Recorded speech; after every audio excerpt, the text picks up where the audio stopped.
Weather conditions, a live look at the radar here, where parts of the area already seeing some rain. Good afternoon. Thanks for joining us. I'm Lisa Hernandez alongside meteorologist Justin Stapleton. Yeah. Give us the latest, Justin. Okay, we got a lot to update on here, right? I actually had all of the producers and everybody come in and do weather field trip in here. Yes, we've got a lot of changes. Yeah. Good news is it looks like that our rainfall totals for much of the metro area are going down. So that's good. Yeah, and I'll show you all of that coming up. I got a lot to show you there. Okay. But you saw a second ago, we do have some bands that are starting to move on through. So don't say, okay, well, we're all good then at that point. There's still going to be chances for some heavy rain, both today, tonight, and certainly tomorrow morning into the afternoon. This is our next 24 hours, I think, when we're really going to have to kind of watch things very carefully. Okay. But it does look like if you've got friends, family down in Corpus, 100% get a hold of them, because that bullseye is right on top of them in the valley. And we're talking 10, 12, 14 inches. Oh, no. Yeah, they're going to get, there's some spots are going to get hammered pretty good. Wow. So, yeah, so not our storm, but still some effects. So let's get to it, okay? Come on over with me here.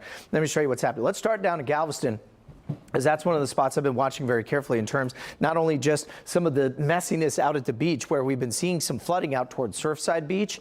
We've got our own Bill Barajas that's down there. We'll talk to him here in just a second. But look at the awning just really whipping there at Murdoch's, and that's an indication that the wind is going to be the factor, especially down to the coast. Right now we've got 19-mile-an-hour sustained winds. Wind gusts are topping anywhere from 25, 30, 35, and that's probably where we're going to top out. So this isn't going to be much of a windstorm for us, but it is going to remain very messy. Now, the other thing is this. Notice that the flood watch is out, but all of Harris County has been taken out of that flood watch. That doesn't mean that we're not going to necessarily see a chance for some heavy rain at times, but it does look like they're now starting to keep the concentration of the flood concerns down here along the coastline. So let's put this into motion over the last hour and just get you a sense of what you're seeing. So you're seeing these bands are just kind of sliding their way across the area. I'm going to turn off that flood watch just so you get a better sense of what we're seeing. I do have the lightning turned on. Notice we're not seeing any lightning with any of these bands so far, but let's say right around Hobby Airport over towards campus for U of H, and then just south of Sugar Land. So none of this is going to be heavy, but it is out there,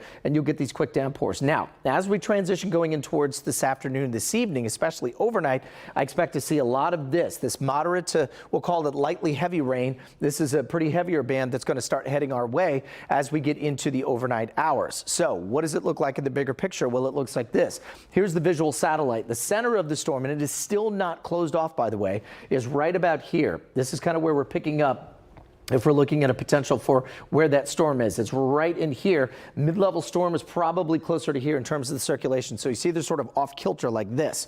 Once this gets a little more in phase, or at least gets a chance to close off, the whole system is going to start heading over this way right towards Tampico. And that's why it's going to take eventually most of the heavy rain with it as we get into a Wednesday night and Thursday forecast. Here's what it looks like if you take all of the satellite off. Notice that the radar sweep only goes out so far. So there's still plenty of precipitation out here. We just can't pick up on it just that. But if you put it into motion, you're already noticing that the low is starting to take more of that northwesterly track versus that north track it was doing earlier today and certainly yesterday. So it's already feeling the influence. And the influence is coming from a big area of high pressure sitting over here across parts of the eastern seaboard. So it's kind of steering that away from us. Here's what it looks like. Our potential tropical cyclone number 1 should become Alberto.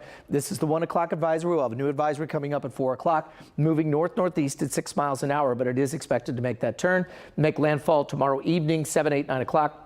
Near Tampico at about 45, 50 miles an hour. So further west and further south that track goes, this is what it looks like for us in the future track. So I expect to see some of that heavier band start to move in by about 9, 10, 11 o'clock tonight. There's midnight as we take it overnight in through tomorrow morning. Could we be looking at a bit of a sloppy commute? 100%. Will it be heavy flooding rain? I don't think so, but enough that it will be inconvenient and just need to be careful. Down around the coast, especially the Matagorda, that's where we'll likely see the biggest impact tomorrow morning. By the afternoon is when we start to see some of these rain bands setting up, and some of these may have a bit of a training effect as they start to move in and pull in some of that deeper moisture. So I think through the afternoon is when we'll likely be looking at a potential for some heavier rain for us here across much of the metro area. And then notice as we go in towards late Thursday or Wednesday night into Thursday, all of that shifts on down towards San Antonio, the Valley, and into Corpus, which is where I said the big bullseye will likely be. Here's the new rainfall forecast from the National Weather Service. They're basically calling for 1 to 2